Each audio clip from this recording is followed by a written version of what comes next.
नमस्कार। आज हम मार्क डगलस की किताब ट्रेडिंग इन द जोन पर एक गहरी चर्चा कर रहे हैं।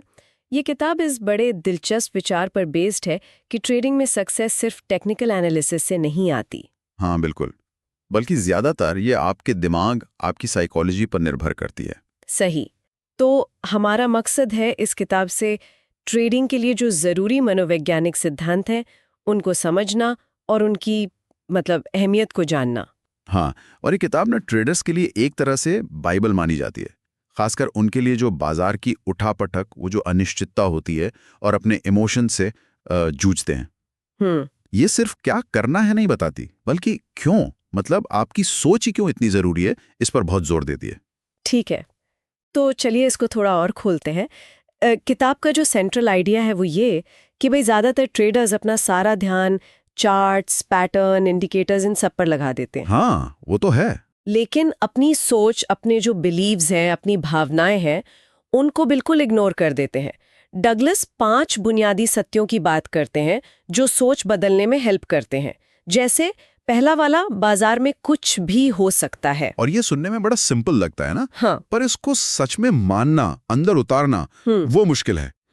इसका मतलब है कि आप हर ट्रेड के नतीजे से इमोशनली डिटैच हो जाएं। अच्छा। जब आप ये मान लेते हैं कि भाई अगला ट्रेड प्रॉफिट देगा या लॉस कोई गारंटी नहीं है, तो वो जो हारने का डर होता है ना, उससे आप काफी हद तक फ्री हो जाते हैं। हाँ, ये डर ही तो सबसे बड़ी प्रॉब्लम है शायद। बिल्कुल, और ये फ्रीडम ही आपको ज्यादा लॉजिकल, ज्यादा डिसिप्लिन फैसले लेने में मदद करती है। लेकिन ये मानना इतना मुश्किल क्यों होता है? मतलब हम क्यों नहीं एक्सेप्ट कर पाते कि भाई कुछ पक्का नहीं है? क्या किताब इस पे कुछ कहती है? हाँ, बिल्कुल। किताब बताती है कि हम इंसानों को ना नेचुरली सर्टेनिटी, मतलब निश्चितता पसंद है। हमें अनिश्चितता से डर लगता है, तो हम पैटर्न ढूंढते हैं, प्रिडिक्ट करने की कोशिश करते हैं। ट्रेडिंग में यही आदत हमें नुकसान पहुंचाती है, क्योंकि बाजार तो है ही अनिश्चित। इसीलिए डगलस का दूसरा सत्य भी बहुत जरूरी है। पैसा कमाने के लिए आपको ये जानने की जरूरत नहीं है कि आगे क्या होने वाला है। ओके। ये थोड़ा काउंटर इंट्यूटिव लगता है। बिना जाने कैसे?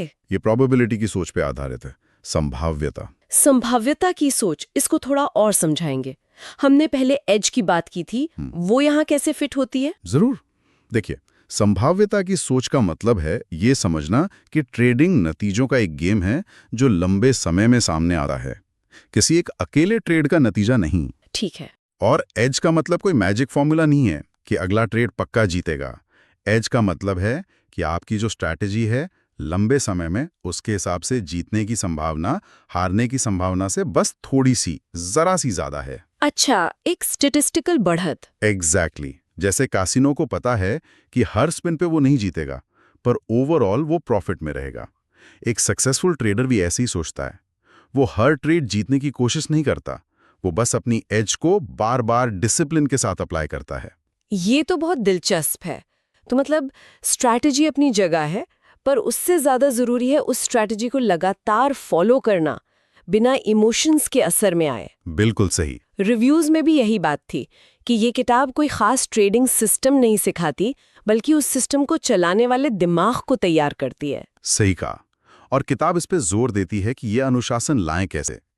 एक तरीका है, ट्रेड लेने से पहले ही अपना रिस्क डिफाइन कर लो, तय कर लो कि कितना लॉस आप झेल सकते हो, और फिर उस पर टिके रहो। हाँ, और फिर उस पर टिके रहो, चाहे कितना भी डर लगे या लालच आए।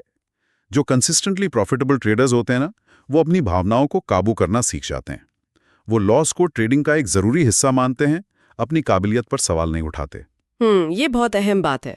तो ये समझना जरूरी है कि ये किताब शायद उनके लिए ज्यादा इफेक्टिव है जो ट्रेडिंग की बेसिक्स जानते हैं, लेकिन इमोशंस और डिसिप्लिन से स्ट्रगल कर रहे हैं। हाँ बिल्कुल। शायद एकदम नए लोगों के लिए नहीं, जो अभी कोई सेटअप या स्ट्रैटेजी ढूंढ रहे हैं। ये उन ट्रेडर्स के लिए है जो अगले लेवल पर जाना चाहते हैं, जहां कंसिस्टेंट परफॉर्मेंस मैटर करती है, ना कि कभी कभार वाला बड़ा जैकपॉट। ये माइंडसेट शिफ्ट करने पर फोकस करती है, ताकि ट्रेडर बाजार से लड़े नहीं, उसके साथ बहे। ये लॉन्ग टर्म सोच और प्रोसेस पर जोर देती है। तो कुल मिलाकर मैसेज साफ है, ट्रेडिंग में टिकाऊ सफलता अलग अलग जीत या हार से नहीं आती। वो आती है एक मजबूत अनुशासित सोच से, रिस्क को समझने और स्वीकार करने से, और संभाव्यता के आधार पर सोचने से। और ये बातें सिर्फ ट्रेडिंग तक ही सीमित नहीं है ना? बिल्कुल नहीं। अगर हम इसे बड़े दायरे में देखें तो ये इमोशनल इंटेलिजेंस और प्रेशर में शांत रहकर लॉजिकल फैसले लेने की क्षमता का महत्व दिखाता है। हाँ, और ये गुण जिंदगी के कई दूसरे हाई रिस्क एरियाज जैसे बिजनेस चलाना हो या कोई जरूरी पर्सनल फैसला लेना हो, वहां भी उतने ही काम आते हैं। तो ये सब हमारे सुनने वालों के लिए क्या मायने रखता है? किताब हमें याद दिलाती है कि किसी एक ट्रेड का नतीजा आपकी ट्रेडिंग काबिलियत का सर्टिफिकेट नहीं है। सही। असली कामयाबी तो लगातार अपने बनाए नियमों पर चलने और अपनी भावनाओं को मैनेज करने में है। और अंत में एक सवाल छोड़ जाते हैं सोचने के लिए, ट्रेडिंग से हटकर जीवन के किन दूसरे जरूरी फैसलों में हम अक्सर डर या झूठी उम्मीद को लॉजिकल संभावनाओं और रिस्क मैनेजमेंट पर हावी होने देते हैं?